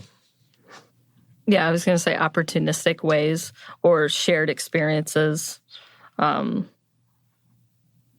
over to my house and like hanging out in the backyard, grilling and, having a few beers type of situation. But ultimately, I will decide if you're going to get to know me or not. I agree. All of that, and I agree with the chaos. But ultimately, I am like weighing you or sizing you up continuously, consciously, subconsciously. I know that about myself. And the more opportunities I get to do that, then the more I will let my guard down or jump into conversations or, but I'm constantly the observer of, and not really questioning, do I want to get to know that person? I'm not seeking out relationships, but opportunities and experiences and, oh yeah, I could see myself maybe having a conversation with that person or getting to know them or letting them get to know me. I'm going to get to know you before you get to know me. And I think that's where the chaos helps, is because when there is chaos, I'm not spending time trying to figure out if we know each other or not. We're just, the guard is down at that point in time because it's not about trust or anything. It's about accomplishing. And so in that chaos, that's when you get to know me. And it's still, like you said, at a very specific place you're getting to know me. And it's still in the context only of this situation that you're going to get to know me. And don't feel that just because we've solved this problem that you can give me a call tomorrow and that we're going to hang out. That is not so. Well, I mean, it sounds to me like a lot of the answers are, this is how you get to know the side of me I want you to see. There you go. So that's why I was going to push that to, if someone wants to know you and they're asking questions, does that help you to draw you out? How do they get to know you from the inside? I mean, you made it very clear, like, it's on my terms still. Like, I don't know, I'd rather be the one asking questions than being interviewed and have someone asking me questions. Yeah, so they don't get to know me. I choose. Yeah. To let them know me. And if I choose to let you know me, then there's no issue. I think I work a little bit differently. I mean, to me, if you want to get to know me, just ask whatever you want. I'm always trying to be 100% transparent. And if you want to know me, just ask me. It's like I'm completely open to whatever you want to know about me. And I think what matters the most to me is to be trustworthy and reliable. I want to be someone that you can count on. If we establish some kind of relationship, to me, it matters a lot that you can count on me. And I want to be sure that that message is at least somehow transmitted. Otherwise, to me, I don't think I have problems with opening myself based on whatever someone else wants to know from me. Of course, I'm not the one that comes and starts the conversation. I'm never that kind of guy, but when I get asked, I answer.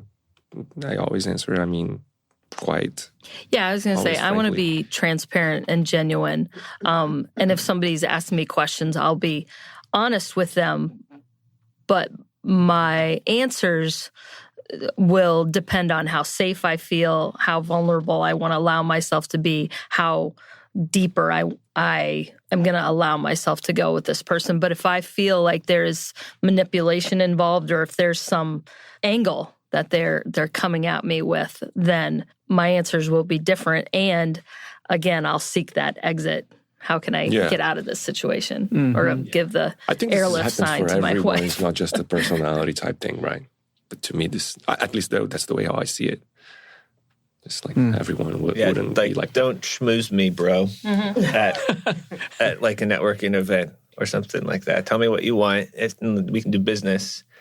But if we want to have like some sort of a relational thing, somebody leading with vulnerability or telling me that they aren't perfect in some way, that's the situations where I'm going to be willing to be more vulnerable and get to know somebody. But you can handle that.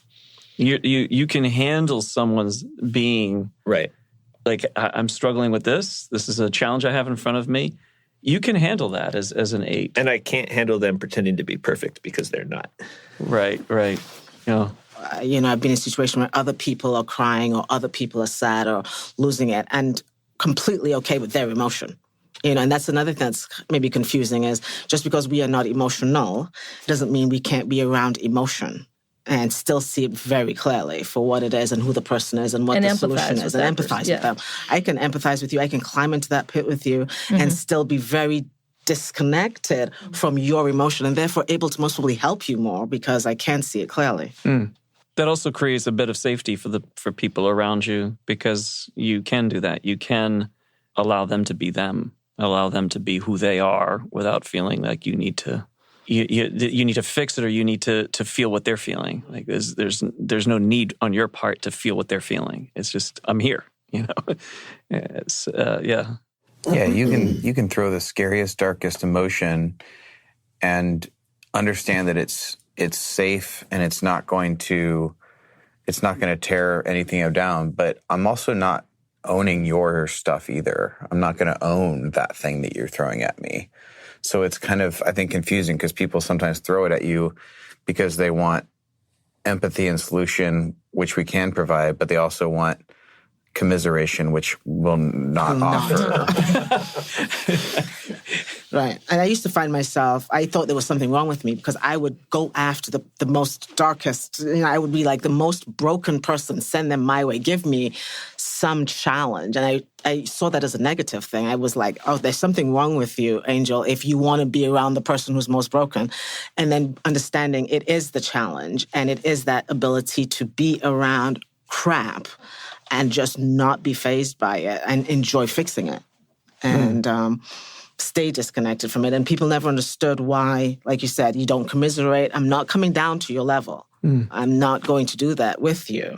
But I can empathize and have sympathy, but I'm not going to change who I am for you to make you feel better. I can't be around it a lot, though. It's pretty exhausting. I can be calm in somebody else's emotional chaos, the same way I can be calm in like situational chaos. Yeah. To a point, like you said. I find it interesting. So this has been sort of my own little project as I try to, understand how the different types respond to greetings. So when I greet certain types, there's I look for that, what the type's way of responding to that greeting. What I've noticed, and I won't speak to the other types. I'll maybe when we do the others, I'll do them. But I noticed with 8s that the thing of, so as a type 7, I'm the only 7 in this room of 5 8s here. As a 7, my enthusiasm tends to be over the top when I see people that I really enjoy and I love.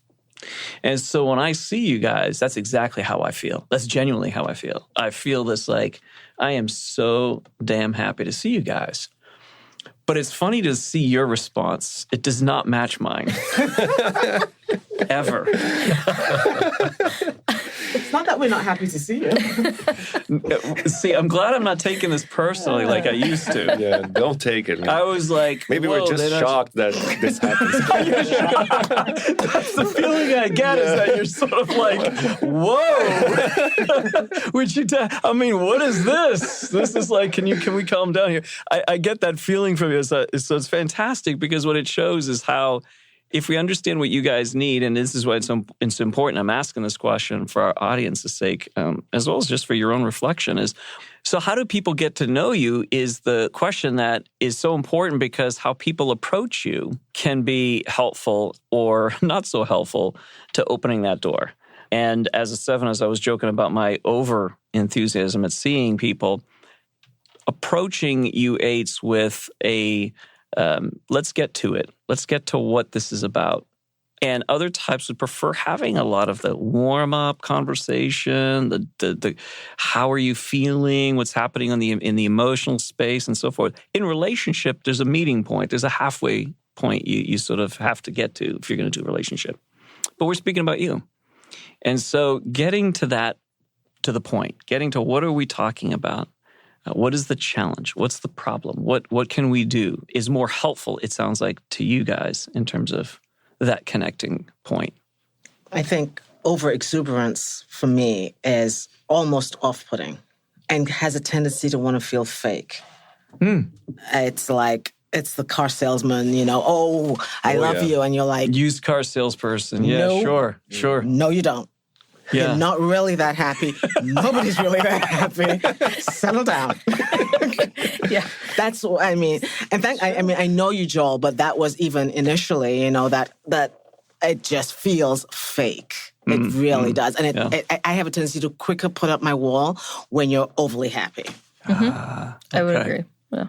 The fun thing for me is, like, I've known Joel, known of you for a long time when you first became the pastor at the Vineyard. And I would say in not like weekly way, but like been sizing you up and like observing you over the years and to see you settle into that exuberance and being who you are and being confident and comfortable in that has been a way that I've gotten to know you and felt safer around you. And not that we've had a lot of those opportunities or shared experiences to get to know each other more, but in a unscripted way, I've gotten to know you that way.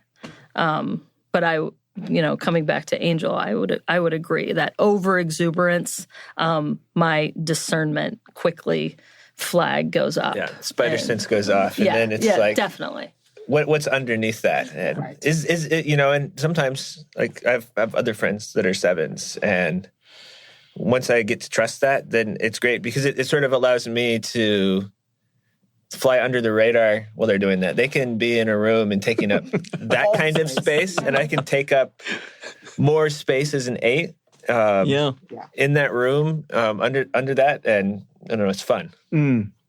I like that because that's honoring the different types. Like that allows, if you're fully yourself, great, you can be yourself, and there doesn't need to be this like icky kind of, we all have to be alike, or be in each other's space.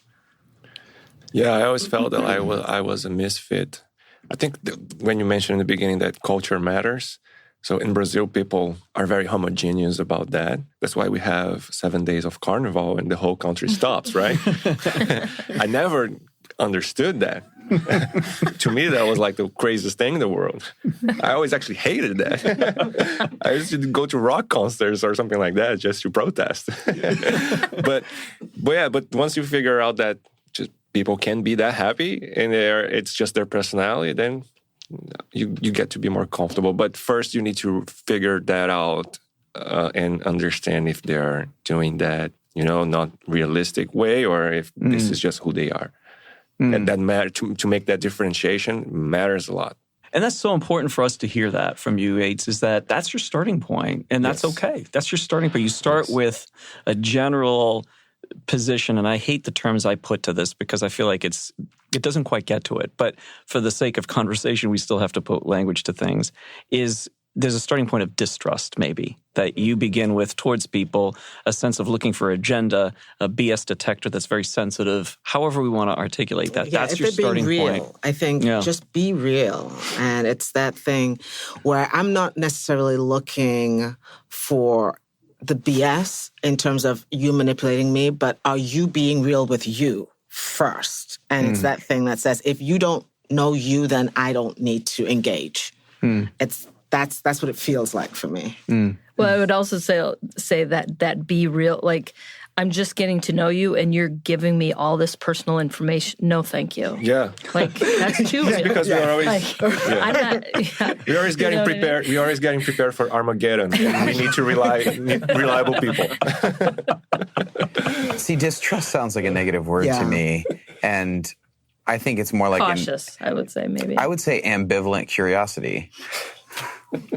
It's curious. I don't know. So it's not really one way or the other.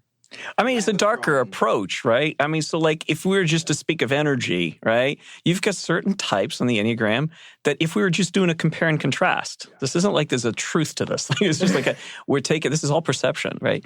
It's a perception of if we were to compare, say, an 8 with a type 2 in their approach to people, type 2s tend to be more optimistic and bubbly and positive in their approach towards people, whereas an 8 would be it'd be a darker approach, a less of a, sort of. I call it cautious. But so I love the words you're putting to it. So cautious, ambivalent. What did you call it? Ambivalent curiosity. Curiosity. Because I wouldn't say I'm curious. I wouldn't say I'm curious. No. And I think because... So cautious, that's a good word. We're not looking for a relationship. Yeah. And I think that's more the stance is, I'm not looking to approach you. Was that a subtype thing though? Because I'm a social 8, so I'm super looking for a relationship. Absolutely. The extrovert. Yeah, you're more extrovert. It's definitely a subtype. I'm an introverted, sure. and I'm 1-on-1 subtype too. So maybe that's what it is, because I'm not looking. Yeah. I'm not looking for it. So when you approach me, it's not even distrust. It's not even curiosity. There's just, okay, if you don't come with me with the truthfulness or the vulnerability or the realness, there is just I just don't engage. I think your 9 wing plays a huge role too, because 8s with 9 wings tend to be a little bit more introverted, tend to be more pulled back. I pull back, and observe. And 8s with 7 wings are really sort of outgoing, very people-oriented. Yeah. Well, I want to thank you guys so much, because your time is hugely valuable, and what you've given to us is a gift. The gift of your thoughts, the gift of your time, the gift of your presence. So thank you so much, and really enlightening to listen to you guys answer these questions. I only came here because I thought it would be a challenge. No, I'm kidding. Thanks a lot. This is great. I really love talking to other 8s. Same here. It's good to know that there are others of you, right? Yeah. Yes. Well, I wanted to also say, because there's so much stuff out there in the Enneagram world and the popular Enneagram world where 8s are viewed a certain way. And what I want to say with as much love and energy and strength that I can is that we love you 8s and we need you. We need your strength. We don't need you pulling back. We don't need you being anything different than you are. I dislike anything in the Enneagram that says this type should be less the way they are. And to my mind, I think it's the opposite. You are a fractal or a facet of the beauty that is here on planet Earth, and the gifting and the power that is present on Earth to fix Earth.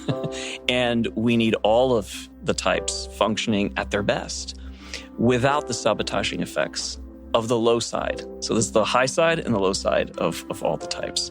And so a little bit of that was brought into our conversation today, but that is what I hope for all 8s and for every type, is that they can live fully into the strength, into the power, into the gifting of their type, without the sabotaging effects of the low side.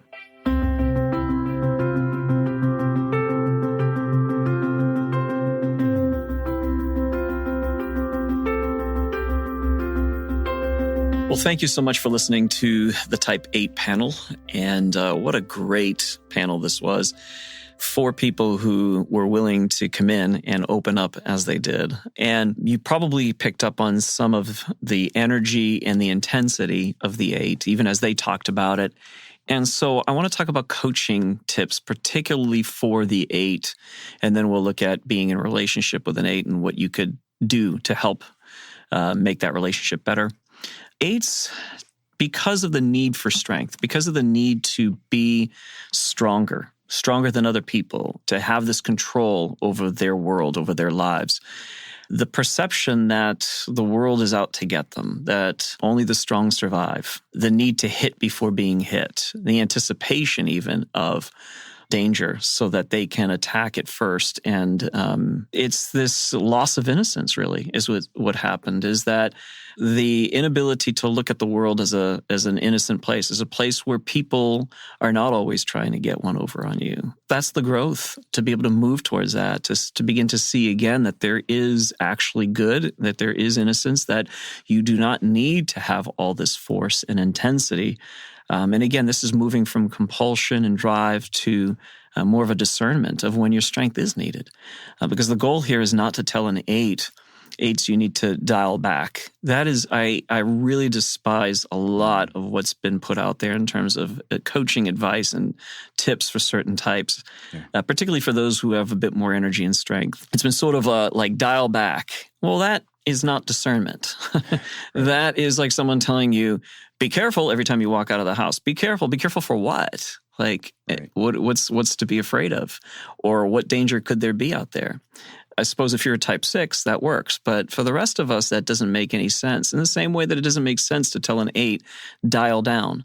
Instead, I think what we need to be coaching 8s with is understand that there's a compulsion, that there's a drive that comes from this belief, this perception that you have to be strong. You have to survive, that you have to be stronger than other people. You have to make sure that people aren't taking advantage of you, that they're not trying to take control from you. That's actually maybe not always true. And that if you can discern what the compulsion is versus what the actual need for strength is at different times, then it can be appropriately used. There's a gift there in the ability to call up that energy, to call up that indomitable force that lives within the 8, to conquer, to burst through obstacles that other people cannot burst through, and to actually create the space that the world needs. Sometimes when there's a constriction in the lives of people and they can't seem to get around that, the 8 knows how to break through it and will do it with force and power and will come in as a protector and a defender. And that's wonderful. What a gift that the world needs. But to know the difference between those two things. So the work of the 8 is to ever move towards innocence and to move towards more of the emotional center as best as they can. And we have a lot of things we could say about that. But for now, let me just pause and hear your thoughts on this, Jim. Yes, the leaning into the emotional center. I think the first thing I would want to say to any 8s out there is your vulnerable emotions are not weakness. Getting that, reciting that to yourself as frequently as you need to you actually believe it. Vulnerable emotions are not weakness. And for type 8s, we do action first, thought second, and emotion third. And it's a distant third. So I think there is a lot of growth that happens when we lean into that space. But I would say it doesn't happen very naturally. And I've heard people say about 8s, like, do they not realize how they're coming across with their intensity? And I can honestly say for years, I didn't. I didn't know it all. Yeah. One of the things that I found very helpful for me was actually learning things about body language. So you could fall down a great YouTube rabbit hole on this. And there's a lot of misinformation out there and you can kind of sort through it, but there's a lot of good stuff. But to actually look at the body language not only helps you read others and understand where their emotions might be, since that's such a distant thing, but actually understand more about how you're coming across, relaxing your body position when you're in certain things. Like, I can't tell you how many situations I'm in where I literally have to tell myself, like, relax your body, because my body dials up so quickly. And I'm literally going, you're not in danger. You're not needing to attack anything. Just let your body relax. Because there's this thing where I'll just go to 10. and I've talked to other 8s about this, we'll just like go to 10 immediately on intensity. Like I'm going to have to face down this great white swimming under the water. Like that's where we think we're in that situation right now. And I just kind of go, no, this really isn't a 10. This is really more like a 4. Like, so I want to actually bring 4 energy to solving this situation, not 10 energy. Because if I do 10, I'm just going to crush everything around me. And that's a picture that I've had in my mind before, is that I know there's been situations where I've left a body count of hurt people because I charged in there with level 10 energy. I would encourage 8s to dial in and just to, when you're in a situation, to tell your body to relax, to actually assess, go into thought second and assess mentally, here's where the level of threat actually is. Here's what's actually needed for this situation. And to allow any of the emotions to kind of come in, and then kind of to respond. As we've talked before about, is it Viktor Frankl's language about between stimulus and response, there's a pause. Yeah. And in that pause is your freedom to choose. Yeah. That has been such an impactful statement for me in knowing how to react to a situation where I don't have to just go to 10, to where now I actually intentionally put a gap in there because I don't know if my action is going to end negatively or positively. But when I put the gap in there, I can have a better idea about how to move forward. Yeah, that's really good, Jim. And I really appreciate you speaking to this because, again, it goes to action. Like, what are the steps you can take? And as an 8, that's really broken down to concrete steps, like, you know, what you do when you pay attention to your own body energy.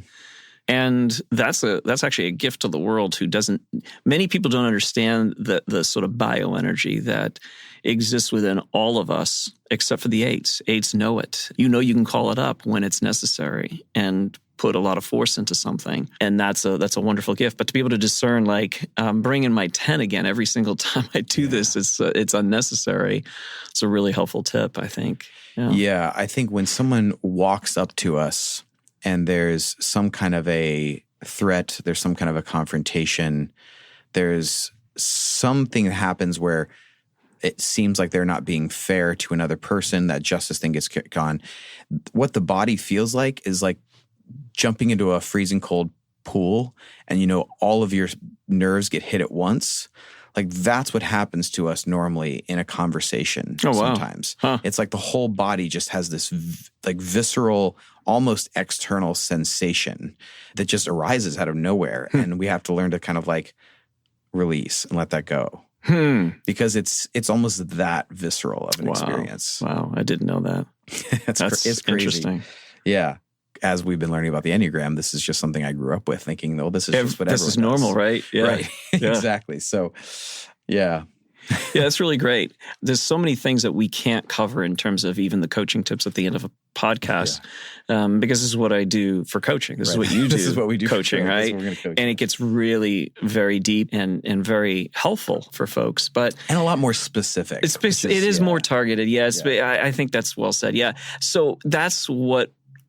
When we say things like 8s need to access more of the emotional center, that may mean almost nothing to you. And I would understand that because that's a lot of work and that's a lot of explanation and it's a lot of experience for you to understand what that means. But it is accessing more of the feelings and emotions for the 8 so that you move more from that intelligence as well and not just the intelligence of the body, which is I know what to do, but also knowing, you know, what am I feeling at this moment and what is the world around me feeling? Because you may be aware that you're feeling anger. That's what your real emotions are hiding behind. So anger is not really sometimes the emotion you're having. That's not the emotion that is deeper down. But anger is what those other emotions are hiding behind. Sadness is not an emotion that feels really strong to you. Right. Yeah. And so that's great. Those are wonderful tips. Let's talk about how do you relate to an 8? This is being in relationship with an 8.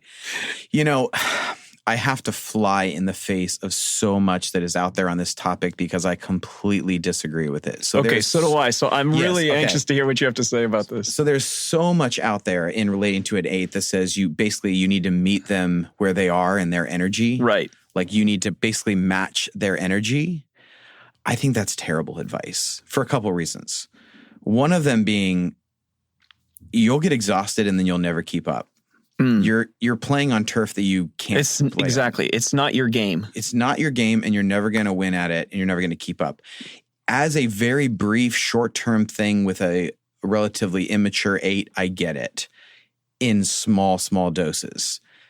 It is not sustainable to function in a relationship long-term where you're constantly having to meet the other person's energy. As 8s, we tend to be a little more black and white. We tend to see our perspective as reality. I always joke that I state all of my opinions as if they're facts. There's this assuredness that, we live in. So to meet me in that ground is not fair, and you can't really live there. You can't day after day be in a relationship where you have to do that with someone who has that level of intensity functioning all the time. It doesn't work. So why do they say that 8s want that? Because we do want it. And I think that's the whole problem is that because of this black and white thinking, because of this assurance, we want to make the world into our image. There's a desire to make everyone have to live on our terms. I had friends tell me this early on, even in my teen years, like, everyone, we have to meet you where you are. It's always on your terms. It's always on your grounds. And I had no idea what they meant at the time. But there is something about wanting people to meet me in my intensity, in my sort of zealous approach to whatever it is that I'm doing. But the problem is, like, I think that's exhausting for a lot of people, and I don't think it's helpful, and I don't think you're actually helping the 8 move forward. You're actually enabling the type. You're enabling the low side. Yeah. When people say their advice is to meet an 8 in their energy, you're actually enabling the thing that is most unhealthy about us. Okay. Yeah. Well, that's really, I love it. It's great. Awesome, Jim. So here's what I was thinking and what I've been coaching my clients with who are, married or work with an 8 boss or an 8 employee. 8 kid as well. Oh, yeah. Yeah. I've said, I don't think you can. And if you match them, you risk the danger of misunderstanding what match could mean in a good sense, because if you're trying to match their energy or their intensity, you might think that it's about shouting back at them. Or you might think that it's about saying something that is crude or rude or insulting, and without realizing you're insulting them, which just throws more gas on the fire, right? You might call them out as a liar or something if you feel like they lied to you. It's just like, no, you lied. No, you did.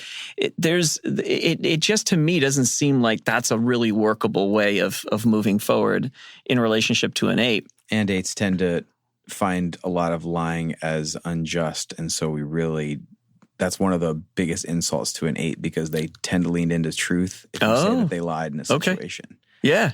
Yeah. And I use that illustration because I can think of a client that mentioned something like that to me, and I thought, oof, well, you could say that you lied, but that may not go well for you. I just had an intuition about that. But so to hear what you're saying, that's a real value for 8s, I appreciate. That's helpful. Yeah, honesty and justice are very closely that makes sense. aligned. Yeah. Wow. So yeah, for me, I felt like, no, that's not really it. It's about playing your game and playing your game, whatever your type is, and doing so in a way that is firm, that is strong, that you know what it is that you want to do or think or believe, and to stay firm in that space, but to also be truthful, to be as truthful as you can with the 8, and as honest as you can with the 8, and as vulnerable as you can with the 8. And that in my interactions with 8s, when I am truthful, when I am vulnerable, when I am honest, when I am open, I'm always well received by the 8. Mm-hmm. So I wonder what you would have to say about that. Well, that's exactly right, because when you do that, our BS detector, you say the 8s have the best BS detector, we're just going, okay, that's real. Okay. And now this person they've shifted into something I'm against to something I'm going to defend. And that little shift is super helpful. But I would say even more than that, create space where it's safe for us to be vulnerable. Oh, good. Okay. Say more about that. Hugely I want to hear helpful. about this. Yeah. I tell a whole story in an episode between Abby and I in our relationship, and a couple of times where she's done that for me, where that was the biggest shift. But I think here for now, we'll just say that like when I'm at a 10, if you try and meet me at a 10, I'm going to go to 11. Yeah. But if you're able to communicate in a way that like, hey, it's safe for you to pull back. It's safe for you to feel what you're really feeling. It's safe for you to not hide behind anger, but to actually experience the sadness that you're feeling in this moment.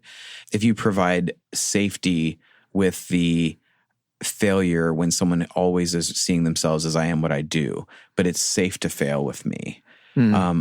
Most of my life, I felt like it's not safe to fail anywhere. It's not so much like with the 3 thing. It's like I don't want to fail, but it's more kind of like it's not safe to.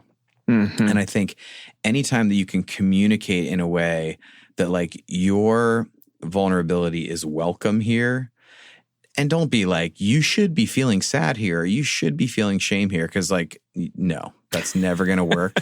I can't tell you how many times people like have confronted me on something. I apologize, but there's no like shame around it. The 3 panel that just came out, a woman who's married to an 8 was just talking about how for her 8 husband, like, yeah, I just say I did something wrong and I move on. Like, I don't like have this residual shame. So like, that's not going to work if you like, you should feel bad. But if it's safe to say, I'm upset here, this hurt me, this really bothered me, because there is that really soft core at the center of the 8. And the thing is, the mature 8 knows that they are standing in just as much strength when that is on the external. How do you create that? Because this is really good stuff. Yeah. Like, I mean, I think this is insightful stuff for a lot of people that most of us have never heard. How do you do that? How do you create a safe environment for the 8? I think so much for the 8, there is a reaction to our intensity, our energy, where people kind of resist us. We feel resisted. We feel like not all of us is welcome. Only part of us is welcome. And the resistance happens from fleeing? I think people moving away from you, or people fighting against. I think just that shutting intensity? you down, or just kind of like wanting to push you to the side, like marginalize. Yo, like, okay, gotcha. Like, you're over here. We're going to go over here now. Unless there's something wrong, and then we're going to. And then it's like, yeah, we need you. We need you. We're going to recruit you, but then the rest of the time, we're going to kind of marginalize you and keep you over to the side. Yeah. I think the people who have had the biggest impact on me are people who were mature enough in their own strength. They regardless of their type, they were just comfortable enough in their own skin that they just welcomed me as I was. I have spent a lot of energy in my life seeking out people who didn't do the thing that so many other people did. And I think it's really worth doing that, to seek out mentor figures, to seek out partners, relationships in life where you're just sort of accepted. They are people who are just like, I see what you're doing there. I see your energy, and I'm fine with it. They have this capacity to, I think there's a Catholic phrase or something like, to make space for the bigness of others. And they're able to just go, like, this is where you are. This is kind of who you are. And it's okay. Because they make sort of room for the strength and the vulnerability. And it's like, if you make room for my strength, you're more likely to gain my trust to get my vulnerability. Okay. Oh, wow. Okay. So the acceptance of your strength opens you up to the next stage, which is moving towards vulnerability. Right. Because if you resist my strength, if you resist me and don't trust me in that space, then you're definitely never going to see my vulnerability. This is so helpful, because this is so counterintuitive.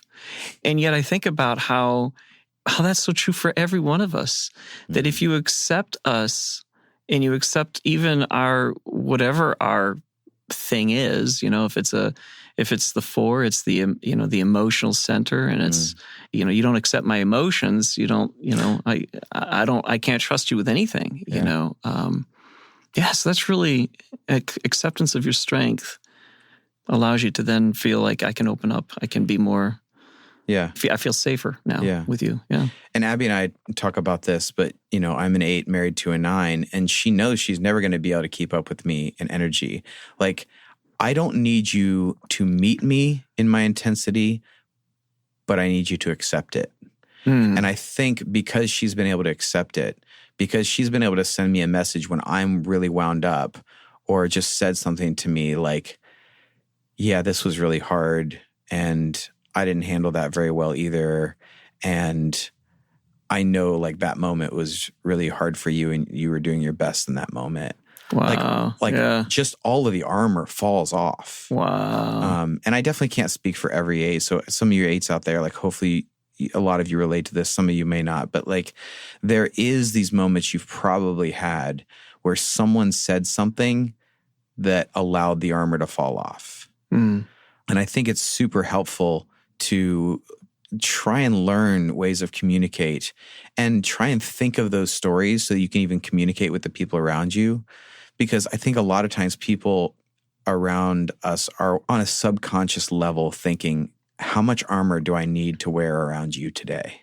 And it's sacred space when you can create space between you and another person, that there is that acceptance, which leads to the vulnerability, which leads to the growth.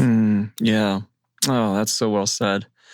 I love that the acceptance rather than trying to meet me in my strength, accept my strength instead of meet me in my strength. Yeah. I see that. That's awesome. Like it's just, you can just be like, I noticed that. I see that. And I think too of the other 8 clients who have told me that one of the most painful things for them is, and I'm going to use my words because I can't remember their words, but it's sort of the avoidance that other types will avoid 8s or will shy away or not respond to an 8.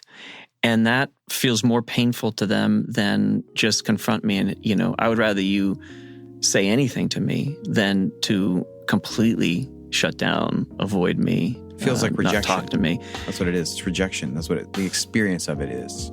And for, people to actually lean towards you in your strength, in your intensity, but to lean towards you with acceptance, with openness, with being okay with that is really the issue. So it's not like I'm okay, but I'm like pulling away from you. Right. But it's like, no, I'm moving towards you with that space.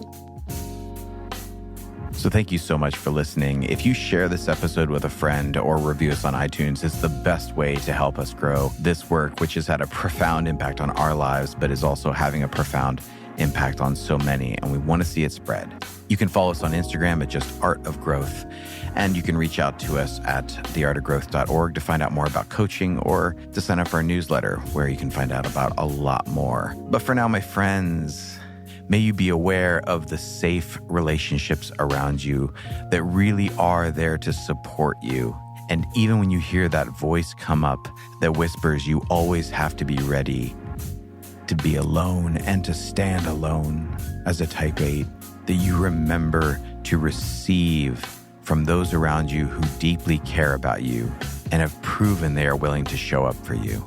And may you give of yourself freely, knowing that it will have an impact on the world around you, and you will end up empowering those around you.